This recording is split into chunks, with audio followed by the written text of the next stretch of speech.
Thank you for joining us. I am Ernie Zuniga. And I'm Myra Arthur. The numbers tell the story. So far during early voting, 33,243 people have voted. This is the number of people, just over 11,000, who voted yesterday alone in Bexar County. And polls close for the day today in just about an hour at 6 o'clock. Yeah, so the big draw in Bexar County is a pair of propositions to raise and use the county venue tax. Prop B would help fund a brand new Spurs arena downtown. Prop A would fund a makeover of the area around the team's current home for more rodeo-style events once the Spurs leave. Our Garrett Berger is live at a polling location this afternoon where the political heat is literally turning up. Garrett. Absolutely, Ernie. It could also be that it's more than 90 degrees still in October. But in any case, fortunately, I keep getting all these political mailers about the propositions, and I can use them to fan and keep me cool. That's because even though we're in the fourth day of early voting, the political fighting and campaigning far from over. Press conference on City Hall steps. Prop B opponents called foul.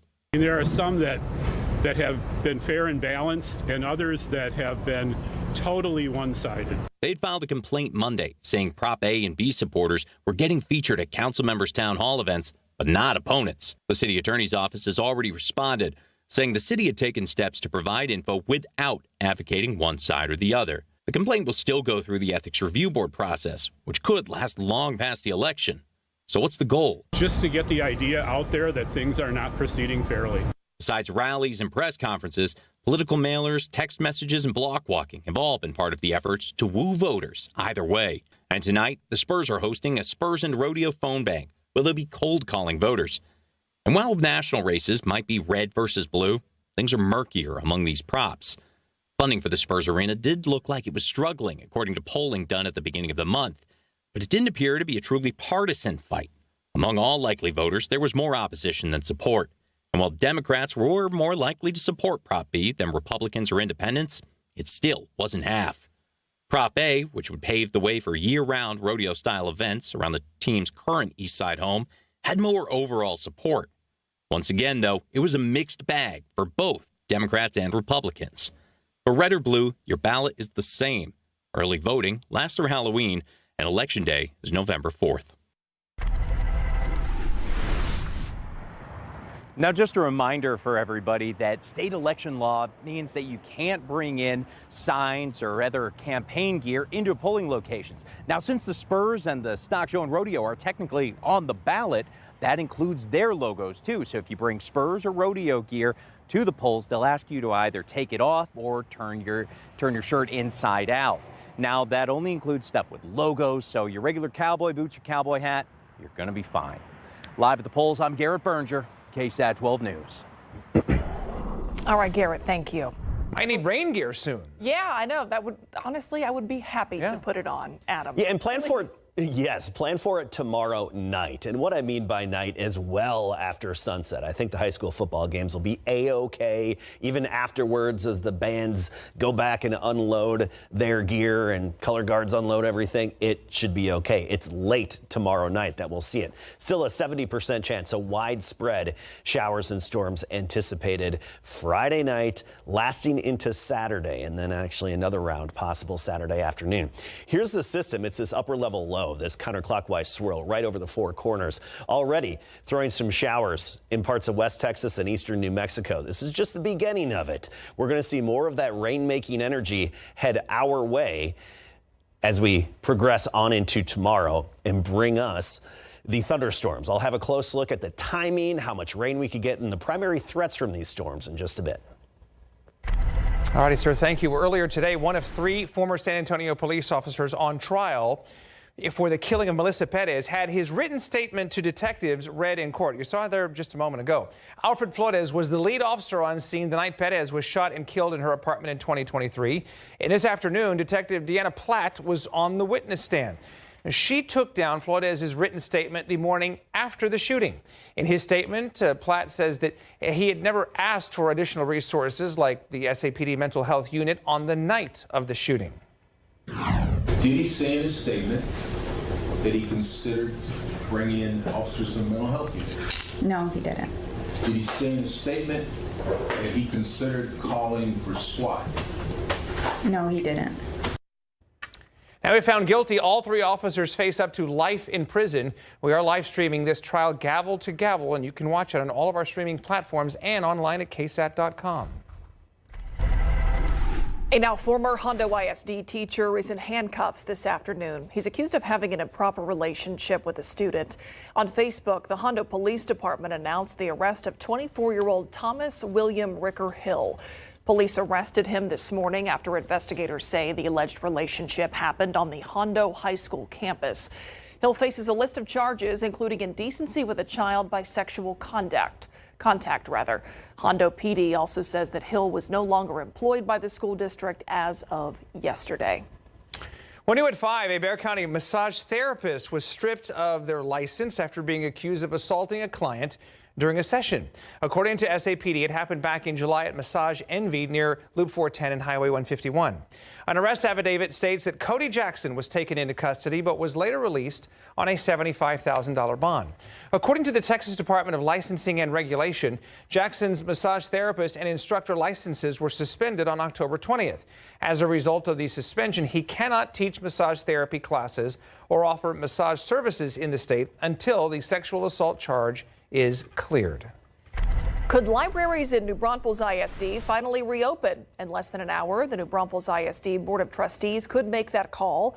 Tonight, they're expecting to discuss findings of their comprehensive review. Earlier this month, we told you how the board voted to temporarily suspend library services for secondary schools to review over 190,000 materials. The district says this review is meant to comply with a new state law banning indecent, profane, or harmful content. We'll have a KSAT crew at this meeting to bring you the latest coming up at 6 o'clock. Besides Project Marvel, the big news around town was that crushing Spurs win versus the rivals from Dallas last night. Wemby definitely led the way. I'll have more on him coming up later in sports. But right now, let's talk about the debut of a Spurs rookie. The number 2 overall draft pick, Dylan Harper, the 19-year-old guard from Rutgers, got his first NBA regular season action in the first quarter last night. And it was a rough start, a couple of turnovers, a couple of fouls, a couple of misses. But he settled down in the second quarter and started dropping some buckets. He finished with 15 points off the bench. So what kind of advice did he get before tip-off from Steph Castle? I mean, he's told me to be myself. I mean, they didn't draft me just to draft me. I think he said, he just go out there, be yourself. I think everything's going to take care of itself. Him, Fox has told me that. Everyone's told me that. I think we have that 1-2 punch where, I mean, when he's in the game, he starts out the game, he gets downhill. When I come in, I get downhill, and then when we're both in the game, I think we emphasize really just putting pressure on the defense and getting stops. And a bizarre story breaking this morning. Portland Trailblazers head coach Chauncey Billups and Miami Heat guard Terry Rozier were arrested in opposite sides of the country on charges related to illegal sports betting and rigged poker games backed by the mafia. A few hours after the news broke, the NBA released a statement saying both Billups and Rozier are being placed on immediate leave from their teams and both face money laundering and wire fraud conspiracy charges. Former Spur Thiago Splitter was named interim head coach for the Trailblazers. All right, we're going to have much more Spurs coverage later on in this show, the 6 p.m. and of course KSAT Sports Now, which streams live tonight at 7. Thanks, Larry. The race for Texas Senate is heating up on both sides of the aisle. On the Democratic side, Texas State Rep James Tellerico and former Congressman Colin Allred are in a tight race, according to polls.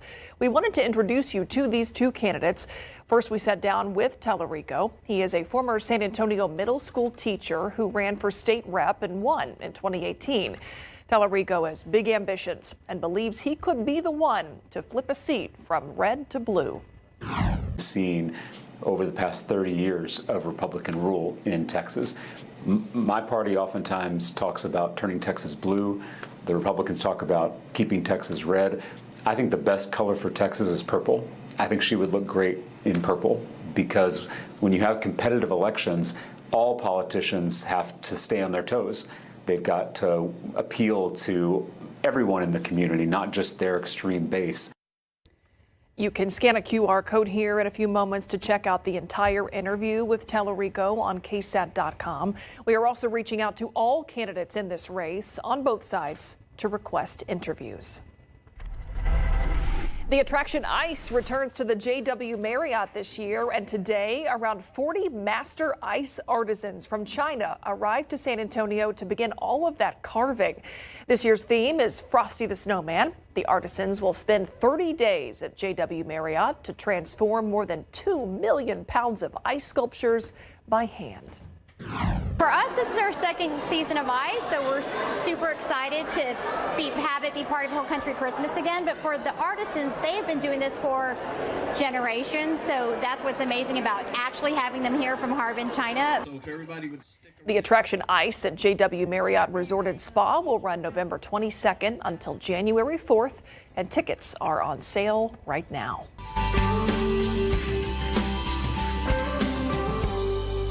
You ever wondered what you can do to make a difference? Well, this is a live look right now at how.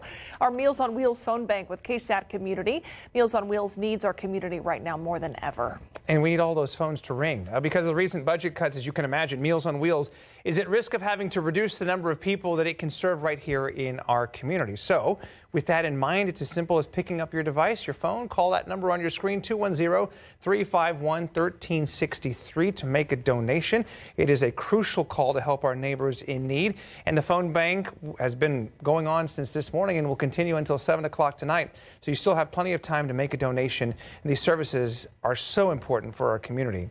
So Meals on Wheels primarily serves seniors, widowed women, and over 20 clients who are 100 plus years old. So if you can, again, grab your phone, scan the QR code there on the screen, or you can call the number to make a donation. If you'd like to learn more information about what exactly your donation can do, just go to ksat.com. Should violent offenders be denied bail? An issue on the ballot this November could make that happen. Still ahead here at 5 o'clock, what Bexar County leaders think about this measure. And a look outside at TransGuide here, keeping an eye on the roads here. Rush hour traffic underway, and not too bad there, 281.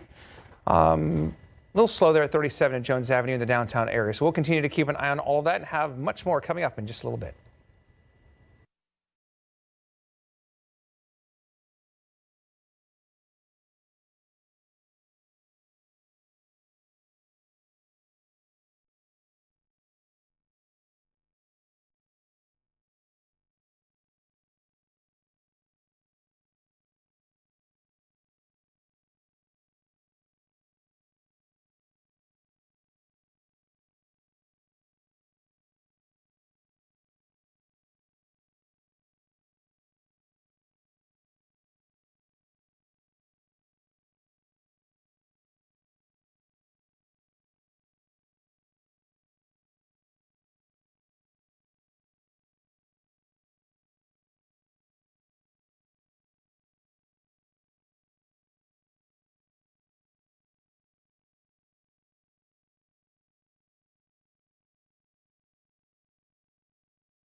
we're not agreeing with it moving forward, and we're not supporting it. But Saw says they are comfortable with it. It's a project that's raised questions about the future of water quality in San Antonio. And I take those questions to the head of the water utility today on the news at 6. Well, bail reform is on the ballot this November. New legislation recently passed by state lawmakers made some changes, but some of those require voter approval. So bail reform is one of 16 amendments on the ballot that would change the state constitution. So Erica Hernandez breaks down what is changing and what Bexar County officials think about that. Governor Greg Abbott signed a sweeping bail reform legislation this summer, a move aimed at keeping offenders deemed dangerous behind bars before trial. That includes several key changes. SB 9 bans personal bonds for some offenders and gives prosecutors the ability to appeal a judge's bail decision. SB 40 blocks funding for nonprofits that post bail. HB 75 adds transparency, requiring magistrate judges explaining in writing why they grant or deny bail. The idea of transparency regarding bail decisions is always a good thing. Senior Bexar County District Court Judge Ron Rangel, for the most part, is okay with the changes, but also says a lot of it will lie with the district attorney's office. Prosecutors must present strong arguments when a defendant poses a serious threat. The concept of folks that are a serious threat to society, having the ability for prosecutors to prevent that type of evidence to keep somebody from getting bail is not necessarily a bad thing. So as long as the DA's office does their job in providing these sorts of folks to the judges, then the judges can do their role. Another piece of this bail reform package is Senate Joint Resolution 5. This would expand the list of offenses that bail can be denied for, such as murder, aggravated sexual assault. But because it's a change to the Constitution, it'll be up to the voters to decide when it's put on a ballot in November. Bexar County Sheriff Javier Salazar says the goal is safety, but it could have side effects. Yes, we all want to lock away dangerous criminals, right? No debate on that as far as I'm concerned. But also realize that it comes with a price tag attached to it, and we've also got to be cognizant of that. Besides the resolution, most of the new changes went into effect on September 1st. Voters now decide on the constitutional changes. Erica Hernandez, KSAT 12 News. All right, all eyes on these rain chances over the weekend. Adam, these are storms, right? So talk about what that could entail. Yeah, we need the rain, and I think we'll get some good rainfall accumulations in spots, but it's also not going to be for everybody that gets, a few inches of rain. But yes, they will be storms. That's the key, and I do see the potential for strong to severe storms. And I'm going to give you the primary storm threats right here, from highest threat to lowest threat. Street flooding, high threat of that, even some flash flooding. It's been a while since we've had some rain. The ground is really hard. The dirt is like rock solid, and that actually leads to a higher potential of flash flooding. Straight line wind gusts up to 60 miles per hour. I think a moderate risk of that. And then there is a low to moderate risk of hail. I can't rule out hail in this situation. I think it would be very localized, but I just can't rule it out. Some pockets of large hail. And the tornado risk is on the low end in this situation. I think straight line winds would be the primary threat. One shower out near Hallettsville right now. That's all we have to speak of. We did have a few more closer to El Campo and Wharton, but those have all come to an end, and that's going to be very brief near Hallettsville. So let's take you through the day tomorrow. High and dry the vast majority of the day. Remember, storms tomorrow night, and we're talking late at night. Just an isolated stray shower possible during the day, a 20 to 30% chance, mainly a 20% chance. But notice by 9 p.m., line of storms moves into the Western Hill Country, Edwards Plateau. We're talking Junction to Rock Springs to Del Rio. So after sunset, off to the west, closer to the Rio Grande and into parts of the Hill Country. Then we progress through the night, and this model has at midnight this line of storms hitting San Antonio. I said this yesterday, I'll say it again. It's my experience that these systems often accelerate a little bit. So be prepared for storms by 10 p.m. opposed to the midnight you see here. Be prepared by 10 p.m. and then rolling through with some showers on the back end as well. And we could have some training of rain, meaning the showers, the heavy rain following each other like, well, trains do, right? The cars for a train. And that would lead to some localized street flooding and flash flooding. We get a break after sunrise on Saturday, so midday dry. destabilization, and scattered, possibly strong to severe thunderstorms Saturday afternoon. So even though the sun will come out midday Saturday, we're not out of the woods yet for a few more strong storms. They're just not going to be as numerous as tomorrow night.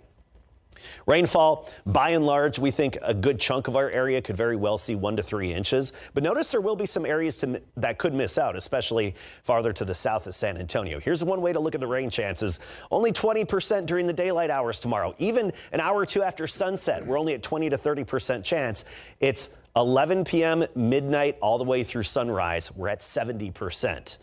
So if you get spooked by the lightning and thunder, plan for that to wake you up Friday night. And if your pets or kids get spooked, plan for that Friday night into Saturday morning. Hey, the humidity's back. It's going to drop, though. Sunday, it's down. And then next week, the middle of the week, we could actually have a real cold front. Mornings down in the 50s and afternoons in the 70s by next thermometer Thursday. The new drought monitor coming up at 6. Finally. All right. Thank you, Adam. Okay. All right. We finally got some Spurs basketball last night. And I mean, it's hard to argue, Larry, with anything that the Spurs did last night in Dallas. It certainly is, especially with Victor Wembanyama, right? I mean, he just went out and dominated the Mavs from start to finish. I mean, look at that beautiful baseline reverse slam dunk. Wemby said that they wanted to make a statement last night, and the Pelicans, guess what? They are on deck for the Spurs coming up.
And we need to make a statement because we're all tired of losing. That's the truth. Wemby and the Spurs hammered the Mavericks last night in big board sports.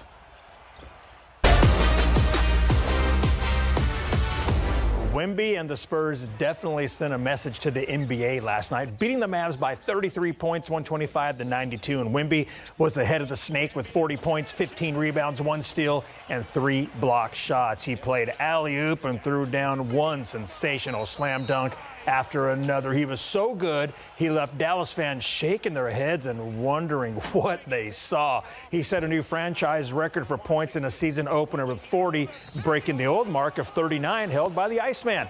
Victor Wembanyama and the Spurs are ready to take the next step and become one of the best in the league. And during post, Wemby was asked, why did the Spurs want to make a statement? Because I haven't seen us win a opening night game. We're on the road, and we've stepped up so many things in our the way we work back home. So it feels like it's time to move on to the next step, and we need to make a statement because we're all tired of losing. That's the truth. I mean, you just watch all the work we've been putting in all training camp. I mean, it's not really a surprise to us. I mean, we've been seeing it for a little minute now. And then, yeah, we got Victor Wembanyama on our team, too. So. Castle, the reigning NBA Rookie of the Year, had some sweet plays, including this steal leading to a layup and foul on Cooper Flagg. Castle scored 22 points and added 6 assists and 2 steals, and he was asked where he thinks he made the biggest strides from last season. Probably poise. I mean, last year's your first year. You don't really know what you're going into, but I feel like having that year under my belt kind of settled me in. I mean, I was super confident coming into this game, so yeah, I was happy we played well. Up next, the Spurs will play at the Pelicans tomorrow night at 7 and another Southwest Division matchup. So the Pelicans opened their season last night away at the Memphis Grizzlies. Fourth quarter, Zion Williamson drives in for a reverse layup. God, I'm tongue-tied. Tying the game at 1:15 with 2:44 to go. He had a team-high 27, but the Grizzlies would play better after that, outscoring the Pels 13-7 down the stretch, and Memphis takes it by the final of 128-122. All right, that's sports. Spurs are going 82-0, right? Fingers crossed. That was so impressive. I'll cross my Let's legs start with as that. well. Yeah, Let's start with what we saw last night, and then we'll see what happens. There you go. Thank you, Larry. Thanks, Larry. We'll be right back.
And I'll be here. I'm not going anywhere tomorrow night. I'll be here to talk you through the storms as they move on in. Again, well after sunset. So tomorrow night, evening activities will be okay. You got a trunk or treat at the school. Just fine. It shouldn't be any problems. It's tomorrow night, especially 10 p.m. all the way through Saturday midday. And then next week could actually cool off for a change. All right. Thank you, Adam. Good. Thanks for watching.